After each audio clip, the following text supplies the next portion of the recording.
CHS का exam खत्म हो गया और मन में एक ही सवाल है, क्या मेरा एडमिशन हो पाएगा? आखिर कितनी जाएगी इस बार की कट ऑफ?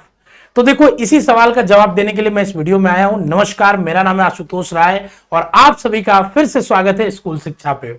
जैसा कि आपको पता है 26 अप्रैल को जब आपका एग्जाम हुआ तो ये पूरी जर्नी आपकी पढ़ाई की एक हिसाब से उस पर स्टॉप लगी और एक नई जर्नी की अब यहां से शुरुआत होने वाली है। और मैं आप सभी लोगों को बहुत मिस कर रहा हूं, चाहे ऑफलाइन के मेरे प्यारे बच्चे हों या ऑनलाइन क्लास के बच्चे हों, उन सभी बच्चों को मैं आप बहुत ज्यादा ही मिस कर रहा हूं। अब देखिए, सबसे बड़ा सवाल जो आपके मन में है कि कट ऑफ कितनी जाएगी, उसके लिए सबसे पहले आपको समझना होगा थोड़े प्रोसेस को। तो क्या होता है कि आपको सबसे पहले एक प्रोविजनल आंसर की रिलीज की जाती है, ठीक है ना, सीएचएस के द्वारा।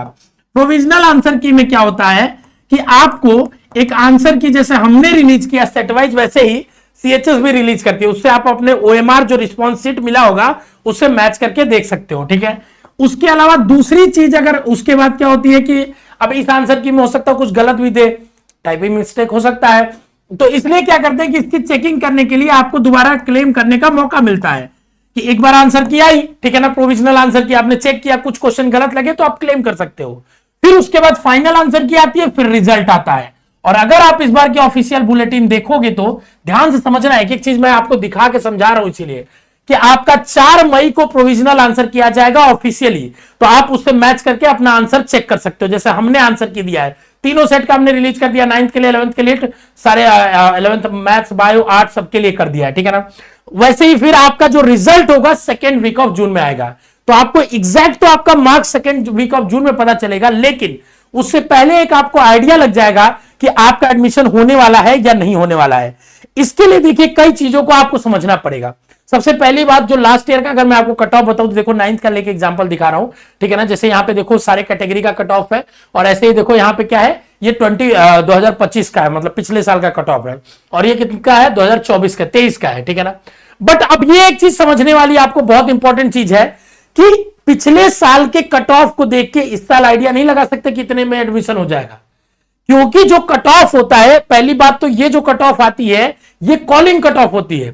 हर साल सीएचएस रिलीज करता है कि अगर मान लो जैसे पिछले साल उसने रिलीज किया कि अनरिजर्व में जो 89 के ऊपर है, मतलब जनरल कैटेगरी में जो भी बच्चे 89 के ऊपर है, वो बच्चे क्या बोलते हैं, वो काउंसलिंग के लिए आ सकते हैं। अब वो हमेशा ज्यादा लोगों को बुलाता है, ठीक है, तो जरूरी नहीं कि 89 पे भी एडमिशन हो जाएगा, इससे ऊपर 90, 91 पे पिछली बार एडमिशन हुआ जनरल का, ठीक है ना। ओबीसी में अगर सीट बच जाती है तो इसके नीचे दोबारा 2nd राउंड में बुलाया जाता है, ठीक है। लेकिन अगर सीट नहीं बचती है, जैसे एक सीट पे 2 लोगों 3 लोगों को बुलाया जाता है, ठीक है, और अगर नहीं आया कोई, ठीक है ना, तो सीट बच जाएगी, तो अगली बार ये कट ऑफ क्या होगा, अगले राउंड में और कम हो जाएगी। पर जनरली पिछले 2 साल से देखा जा रहा है कि पहले राउंड में ही सीटें मोस्टली भर जाती है। सारे रिजर्व कैटेगरी में एससी और एसटी की कुछ सीट बच जाती है, बाकी जनरल ओबीसी का पहले राउंड में ही मोस्टली भर जाता है, ठीक है। तो क्या सर 89 कट ऑफ जाएगा पिछले साल अगर गया था अनरिजर्व का? तो अब देखिए, इस बात का जवाब मैं देने के लिए 2 चीज आपको समझाना चाहता हूं, ठीक है ना।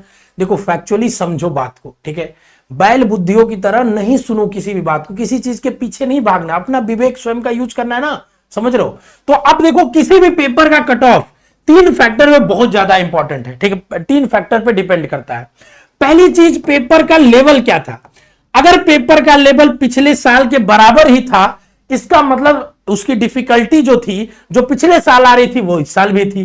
क्या पेपर का लेवल टफ था, आसान था, इस बात पर निर्भर करता है। दूसरी चीज, पेपर के लेवल के बाद अगर मैं आपसे बात करूं तो वो नंबर ऑफ स्टूडेंट्स पे डिपेंड करती है कि इस साल कितने बच्चों ने पेपर दिया, पिछले साल कितने बच्चों ने पेपर दिया, और तीसरा स्कोर पे डिपेंड करती है, ठीक है ना। मान लो बच्चे कोई भी हो, ठीक है, पिछले साल हो सकते उतने टैलेंटेड बच्चे ना रहो जो इस साल हो, इस साल उनको पढ़ने का ज्यादा मौका मिला, मान लो तो ज्यादा टैलेंटेड बच्चे निकल के आए हैं।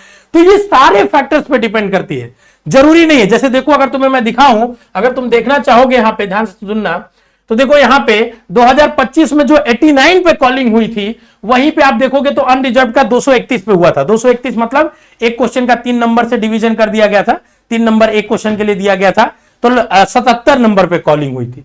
तो year on year cut off में बहुत वेरिएशन, कहां 77 और कहां 89, समझ रहे हो बात को।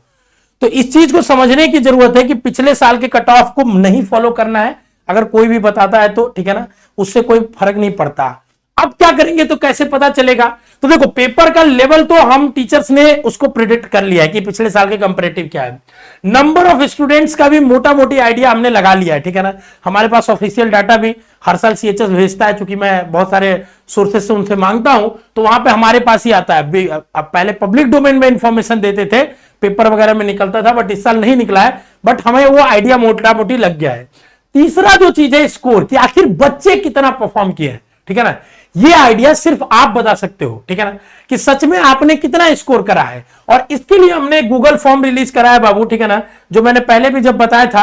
इस गूगल फॉर्म को भर के आप हमारे जो आंसर की हमने रिलीज किया है उससे मिला के एग्जैक्ट जितना आएगा सही सही भर के देना, क्योंकि अगर तुम गलत गलत उसमें ज्यादा नंबर लिख के दे दोगे तो वो कट ऑफ की प्रेडिक्शन सही नहीं आएगी। क्योंकि स्कूल शिक्षा की रीच सबसे ज्यादा है सीएचएस एंट्रेंस एग्जाम में, स्कूल एंट्रेंस एग्जाम में, तो ये गूगल फॉर्म इंडिया का सबसे ज्यादा हर साल गूगल फॉर्म ये भरा जाता है और सबसे बड़ा सर्वे होता है, ठीक है। तो हमारे पास मैक्सिमम सारे वो बच्चे गूगल फॉर्म भरते हैं, तो हम एक क्लोज कट ऑफ का आइडिया दे पाते हैं आपको कि कितना कट ऑफ जा सकता है सीएचएस में। तो इस गूगल फॉर्म को आप जल्दी से भरिए स्कैन करके, ठीक है। साथ में आप डिस्क्रिप्शन में भी, कमेंट बॉक्स में भी दिया है, वहां से भर सकते हैं। और फिर जैसे ही हमें आइडिया लगेगा कि आपके स्कोर्स कितने आ रहे हैं, कि 90 के ऊपर कितने बच्चों के स्कोर है, 89 के ऊपर है, तो हम एक आपको एग्जैक्ट आइडिया दे देंगे कि इतने कितने बीच वाले बच्चे सेफ है, ठीक है ना। अभी कुछ भी कहना बहुत जल्दीबाजी होगी और एक समझदार व्यक्ति ऐसा कोई भी काम नहीं करेगा, ठीक है। अब दूसरा सवाल कि सर एग्जाम हो गया, मजा आ गया, खत्म हो गया, अब क्या करें बताइए। तो अब आपको एक आध दो दिन एंजॉय कर लेना है, ठीक है ना, क्योंकि आपने बहुत मेहनत करा है, ठीक है।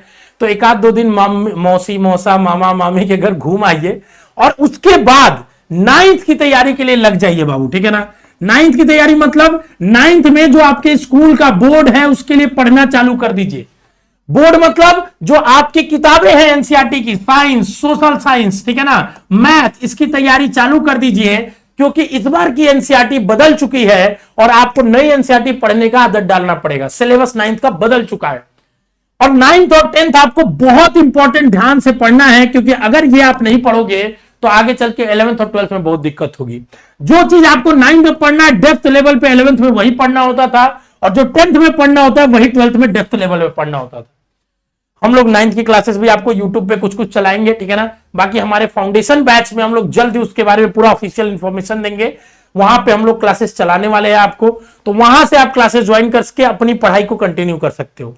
एक चीज ध्यान रखना, सिर्फ बोर्ड की तैयारी करना, मतलब जितना तुम्हारे सिलेबस में दिया उतनी चीजें ही पढ़ना, कॉम्पिटिटिव दिमाग नहीं बढ़ाना, अभिशाप है आज के समय में। अगर आप कंपटीशन की तैयारी नहीं कर रहे, कंपटीशन में नहीं है, तो यह बहुत बड़ा अभिशाप है।